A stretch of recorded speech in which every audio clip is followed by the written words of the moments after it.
सायरा, ठीक है। जी sir. Mic आप ऑफ कर लें।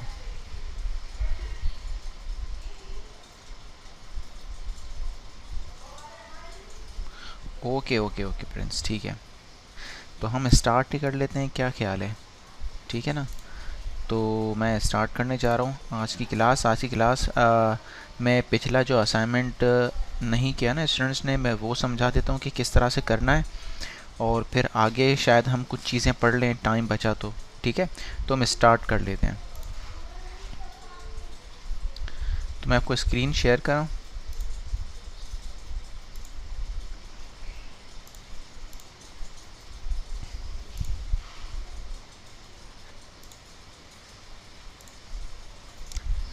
स्क्रीन नज़र आ रही होगी ना आपको मेरी?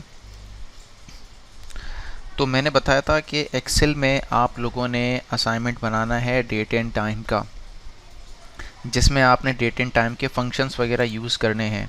ठीक है, अब ये देखें, एक स्टूडेंट ने देखें किस तरह से बनाया ये। इसमें देखें, इसमें इसने करंट टाइम लिया है, और करंट डेट ले आया है, करंट टाइम ले आया है। इस तरह से आपने बनाना है।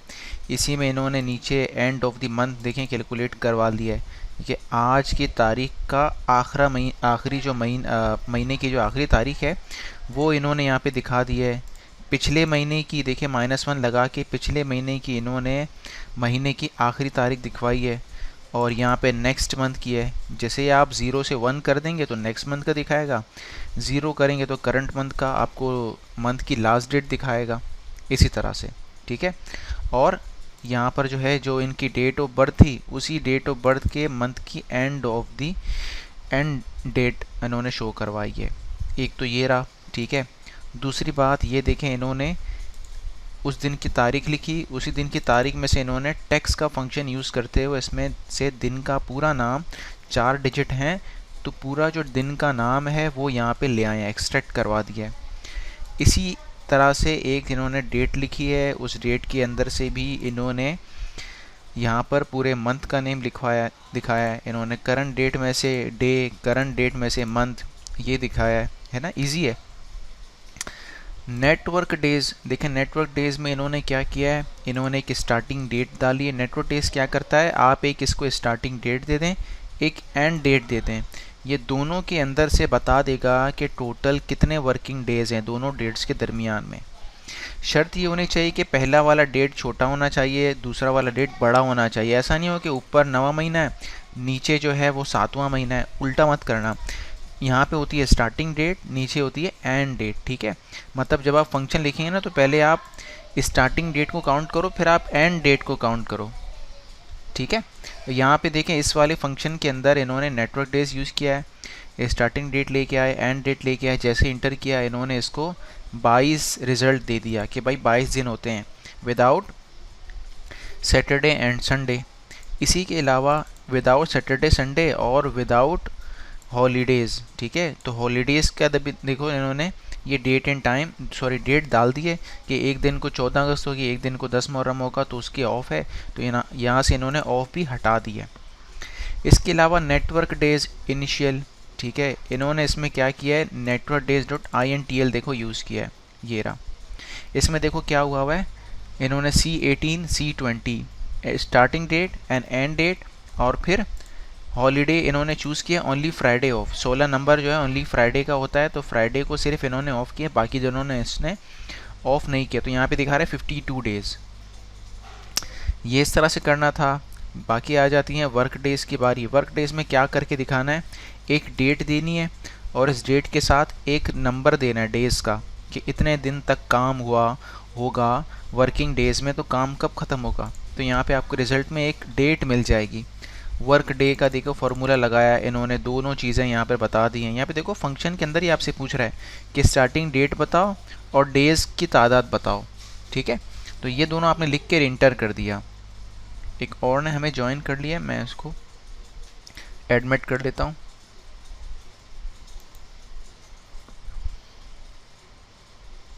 ठीक है, तो मैं यहाँ पर बताया था कि किस तरह से वर्क डेज़ को हम काम करेंगे। वर्क डेज़ में हमें इस तरह से लगाना है। वर्क डेज़ के अंदर भी वर्क डे डॉट INTL देखें इन्होंने लगाया है, ठीक है, जिससे पता चल रही है वर्क डेज़ की तादाद, लेकिन विदाउट संडेज़ ऑफ ओनली, ठीक है, सिर्फ संडे इसमें इन्होंने ऑफ किया हुआ है। इसके अलावा नेक्स्ट शीट में आ जाऊँ तो देखो डेज़ 360, यहाँ पर आपने दो कोई भी नॉर्मल डेट्स देनी है, एक छोटी डेट एक बड़ी डेट, और इसमें से यहाँ पे लगाना है आपको डेज़ 360। डेज़ 360 क्या करता है, यहाँ पर आप इसको पैरामीटर्स में दो डेट्स दे दो, एक छोटी डेट एक बड़ी डेट, ये आपको बता देगा कि टोटल कितने दिन का डिफरेंस है दोनों डेट्स के अंदर, ठीक है। यहाँ से आपको इस तरह से मालूम पड़ जाएगा, ये आपने इस तरह से करना है। इसके अलावा आर्स देखें इन्होंने क्या किया, बहुत सारी डेट्स डाल दी यहाँ पे, इतने सारी डेट्स नहीं, बस एक ही डाल दो। इसमें बता रहा है कि इसमें कितने घंटे हैं, देखो यहाँ पे 1 बज रहा है ना, तो यहाँ पे पता करना है कि भाई कितने घंटे कितने हो रहे हैं इसके अंदर, तो इसको रिटर्न में क्या देना है, एक टाइम देना है। तो इस टाइम के अंदर से ये आर मतलब जो घंटों की तादाद है वो निकाल के लेके आ जाएगा आपके लिए। इसके अलावा मिनट्स एंड सेकंड्स, तो यहाँ पे देखें ये बता रहा है कि भाई इस वाले टाइम में 21 मिनट्स हो रहे हैं, तो यहाँ पर इन्होंने मिनट और फिर मिनट के अंदर सीरियल नंबर ये वाला डाल दिया है, तो यहाँ पे बता रहा है कि भाई इतने मिनट्स हैं। ये सेम ऐसे ही करना है, ये देखिए मिनट्स हैं, इसमें मिनट्स हैं, इसमें सेकंड्स बता रहा है 5:15 और 55 सेकंड। तो जैसे ही मैंने इज इक्वल टू सेकंड लिखा और इसको पैरामीटर के अंदर एक टाइम दे दिया, तो वो उस टाइम में जाके मालूम करेगा कि इसके कितने सेकंड्स हैं, 55 सेकंड्स है ना, तो यहाँ पर आपको जवाब आ जाएगा 55, ठीक है। इसके अलावा days months and years, days months and years क्या कहता है कि आप इसको कोई तारीख दो, उसमें आप लिख दो day is equal to day, और फिर वो डेट उसको बता दो, तो उस डेट में जाके उस दिन की जो तारीख है वो आपको रिटर्न में करवा देगा। इसी तरह से मंथ हो रहा है, इसी तरह से ईयर हो रहा है, ठीक है। यहाँ तक क्लियर है सबको? मैंने वही जो असाइनमेंट आपको करना है ना उसी के बारे में समझा है। जो लोग लेट आए वो वीडियो में स्टार्टिंग में देख लेना, उनको समझ में आ जाएगा। समझ में आ गया आपको? बताएं आप लोग। ठीक है, वेरी गुड। अब आज की क्लास स्टार्ट करते हैं हम, ठीक है। तो आज की क्लास स्टार्ट कर लेते हैं। अब से रोज़ाना की हर एक क्लास जो है ना बड़ी इंटरेस्टिंग होने वाली है, ठीक है। और लास्ट टाइम मैंने आपको बताया था फ़िल्टर के बारे में, अब मैं आपको आज बताऊंगा डेटा वैलिडेशन के बारे में। बहुत इंपॉर्टेंट चीज़ है ये डेटा वैलिडेशन। डेटा वैलिडेशन क्यों इंपॉर्टेंट है? ये वैलिडेट करती है आपके डेटा को। वैलिडेट मतलब बिल्कुल सही डेटा लेकर आती है, मतलब आप गलत डेटा फिर नहीं डाल सकते, ऐसे रूल्स बना सकते हैं आप लोग। क्या होता है डेटा वैलिडेशन? फॉर एग्ज़ाम्पल मैंने कहा भाई मेरी एक शॉप है, वहाँ पे मैं यहाँ पे नंबर्स वगैरह डालता हूँ, आइटम नेम्स डालता हूँ, उनकी क्वांटिटी डालता हूँ, उसकी प्राइस डालता हूँ, ठीक है, और उसका टोटल डाल देता हूँ, ठीक है। जैसे कि मेरी एक कंप्यूटर की शॉप है, मैं यहाँ पे लिख देता हूँ कि ये मेरी कंप्यूटर की शॉप है, कंप्यूटर शॉप एक्सेसरीज़, ठीक है। अब मेरे पास मैंने कहा भाई नंबर 1 एक आइटम मैंने बेच रहा हूँ, भाई कौन सा आइटम है? रैम बेच रहा हूँ मैं। क्वांटिटी कितनी है? 6 है। प्राइस कितनी है इसकी? 500 है। कितने हो गए? इस तरह से मैं कैलकुलेट करके बता सकता हूँ, ठीक है। अब मैं शॉप पे बैठा हुआ हूँ, मैं शॉप पे बैठ के चीज़ें सेल कर रहा हूँ। अब मैं ऐसी ऐसी चीज़ें इसमें लिख रहा हूँ जो कि मेरे पास मौजूद ही नहीं है। मैं रैम को शायद कभी यूँ लिख रहा हूँ, ठीक है, रैम को कभी यूँ लिख रहा हूँ, ठीक है। तो इसमें क्या होगा, इसमें आपको हिसाब किताब करने में मसला हो जाएगा, समझ में नहीं आएगा। मतलब ये है कि मैं अगर बाद में फ़िल्टर करूँगा रैम को तो सिर्फ ये वाला रिकॉर्ड देखेगा, ये वाला रिकॉर्ड शो नहीं करेगा, क्योंकि दोनों का नाम अलग अलग है। अब हर एक बंदा क्या करता है, अपनी मर्ज़ी से नाम डालता है ना, वो कोई स्पेलिंग में भी गलतियाँ करता है। जैसे कि कीबोर्ड है, मैं यहाँ पे लिख दूँ कि भाई मैंने कीबोर्ड बेचा है, ठीक है, कीबोर्ड। अब मेरी जगह कोई दूसरा होगा, वो लिखेगा शायद USB कीबोर्ड, ठीक है, या वो लिखेगा कंप्यूटर कीबोर्ड। तो देखें आइटम एक ही है लेकिन नाम उसके अलग अलग जा रहे हैं। तो मैं जो नाम मैं तय करूँगा वही नाम सामने वाला लिख सके, इसको लगाने के लिए हम लगाते हैं डेटा वैलिडेशन। वो जैसे ही कोई और नाम लिखेगा ना, जैसे मैं बोल दूँ PC कीबोर्ड, जैसे इंटर करूँ गलत आ जाए, सिर्फ कौन सा एक्सेप्ट होना चाहिए? कीबोर्ड एक्सेप्ट होना चाहिए। इसी तरह से माउस है, मैं माउस लिखूँ माउस एक्सेप्ट हो, मैं ये लिखूँ USB माउस या न्यू माउस, ठीक है, या पीसी माउस लिख दूं तो ये एक्सेप्ट नहीं होना चाहिए। तो इसको लगाने के लिए हम यूज़ करते हैं डेटा वैलिडेशन। डेटा वैलिडेशन सिर्फ टेक्स्ट पे नहीं लगती, नंबर पे भी लग सकती है। मतलब मैं कहता हूँ मेरे पास प्राइसेस, किसी भी चीज़ की प्राइसेस 200 रुपये से कम की नहीं है, अगर कोई लिख दे 150 तो क्या मैं इसको रोक सकता हूँ? ज़ाहिर सी बात है, नहीं रोक सकता। मैं चाह रहा हूँ वो जब भी एंट्री करे वो अगर 200 की जगह 20 लिख दे गलती से तो उसको एरर नज़र आ जाए कि भाई आप गलत लिख रहे हो, 150 से कोई छोटी रकम की चीज़ हमारे पास मौजूद नहीं है। इसके अलावा क्वांटिटी जब भी कोई डालेगा तो कम से कम आप कस्टमर को कितने पीसेस दोगे? शॉप के अंदर एक रिटेल की शॉप है, जब आप कुछ बेच रहे हो तो कम से कम आप अपने कस्टमर को कितनी क्वांटिटी में चीज़ दोगे? कम से कम कितनी होती है, बताएं आप लोग। आप कोई दुकान में जा रहे हो कोई चीज़ खरीदने, तो कम से कम आप दुकानदार से कितनी चीज़ खरीदते हो अगर आपको वो चीज़ खरीदनी हुई तो?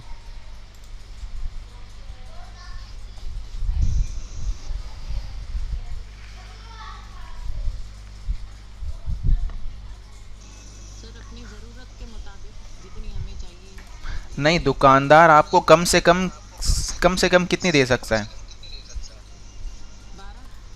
नहीं, होलसेल नहीं, रिटेल है। एक दे सकता है, कम से कम एक दे सकता है, ठीक है। कोई भी शॉप में आप जाओगे कोई चीज़ खरीदने, तो वो दुकानदार आपको कम से कम कितनी दे सकता है? एक दे सकता है, ठीक है। अगर आप यहाँ पे ज़ीरो लिख दोगे तो क्या होगा? एरर हो जाएगा।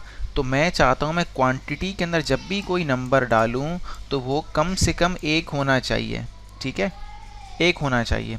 एक से कम मतलब वो ज़ीरो ना डाल सके, ये भी क्योंकि गलत हो जाएगा ना अगर वो ज़ीरो डालेगा तो मैं ऐसी तमाम चीज़ों से बचने के लिए क्या करता हूँ? डेटा वैलिडेशन यूज़ करता हूँ। अब डेटा वैलिडेशन कैसे यूज़ होती है, अब आप ये देख लें। देखें, आप जब भी कोई चीज़ सेल करेंगे तो आपके पास दो शीट्स होंगी। एक शीट का नाम होता है सेल शीट। ये वो शीट होती है जिसमें आप जो कुछ भी बेचते हो उसका नाम लिखते हो, ठीक है। जो कुछ भी आप खरीदते हो, या सॉरी जो कुछ भी आप अपने शॉप पे बेचते हो उसका नाम आप यहाँ पर लिखते हो, ठीक है। जैसे कि मैंने छोटा सा एरिया सेलेक्ट किया, मैंने कहा मैं यहाँ तक जो भी बेचूंगा उसका नाम यहाँ तक लिखूंगा, ठीक है। इसके अलावा एक और शीट आती है, मैं कहता हूँ आइटम्स। ये मेरे आइटम्स हैं, ठीक है।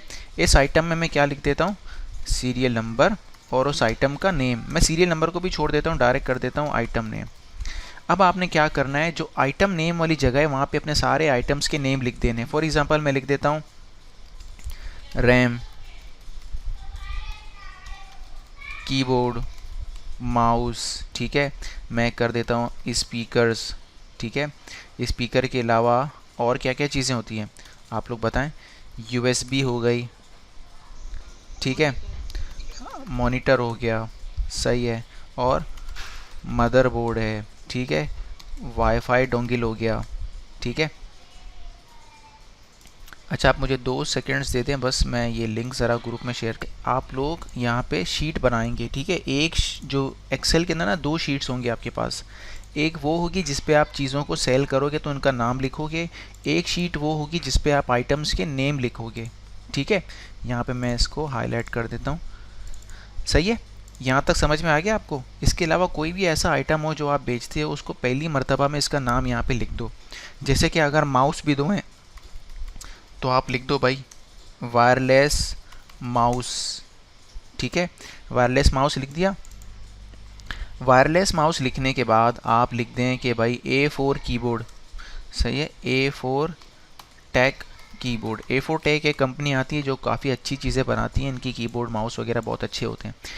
A4 टेक कीबोर्ड कर दिया मैंने इसको, ठीक है। अब मैं चाहता हूँ मैं जब भी यहाँ पे कोई आइटम डालूँ तो मेरे पास लिस्ट ओपन हो जाए और लिस्ट में वही चीज़ें नज़र आएँ जो मेरे आइटम्स के अंदर मौजूद हैं, ठीक है। तो यहाँ पर मैं क्या करता हूँ, ये सबसे पहले इसमें बतानी पड़ती है वो जगह जहाँ पर आपको आइटम्स के नेम्स लेकर आने होते हैं।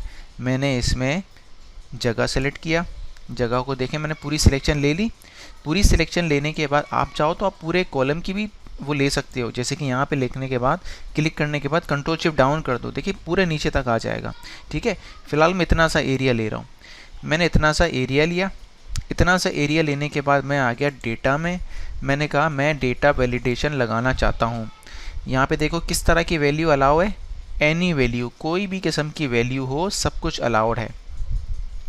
मैंने यहाँ पर क्लिक किया और मैंने यहाँ पे बोला कि मेरे पास एक लिस्ट मौजूद है। मैंने लिस्ट पर क्लिक कर लिया। अब ये पूछ रहा है कि लिस्ट की सोर्स कहाँ पर है, लिस्ट मतलब मौजूद कहाँ पर है। तो मैंने सोर्स पे क्लिक किया और फिर मैं उस शीट पे आ गया। शीट पे आने के बाद मैंने इस शीट के अंदर जो आइटम्स के नेम्स थे उन सबको मैंने सेलेक्ट कर लिया। सेलेक्ट करने के बाद मैं आ गया ओके के बटन पे क्लिक किया।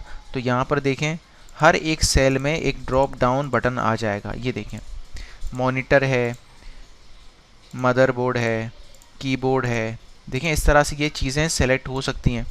अब मैं यहाँ पे लिख दूँ USB कीबोर्ड, तो देखें एरर आ जाएगा। वो कह रहे हैं the value you entered is not valid. आपने ये जो वैल्यू इंटर की है ये लिस्ट में मौजूद ही नहीं है। तो मैं कहता हूँ दोबारा ट्राई करना चाह रहा हूँ। तो मैंने इसको किया, कीबोर्ड इंटर किया, देखिए हो गया। मॉनिटर की लिखूँगा इसको मैं, तो ये हो जाएगा। ठीक है, इसके अलावा फिर नहीं होगा।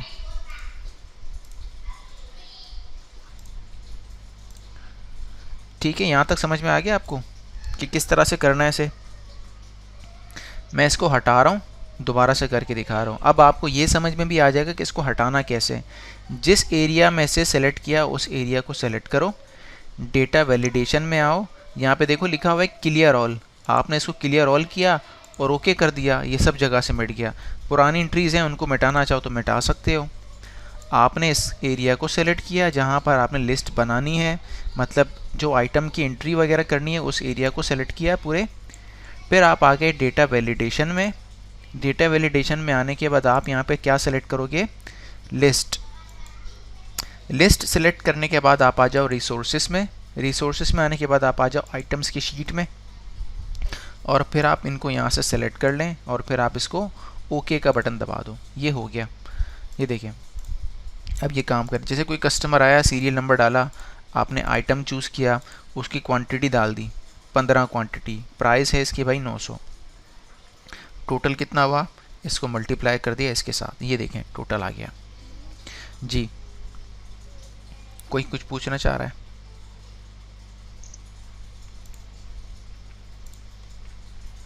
कोई कुछ पूछना चाह रहा है? ये यहाँ तक समझ में आ गया आप लोगों को? समझ में आ गया ना? ठीक है जी, वेरी गुड। और कोई ऐसा स्टूडेंट जिसको कोई प्रॉब्लम हुई हो या समझ में ना आया हो?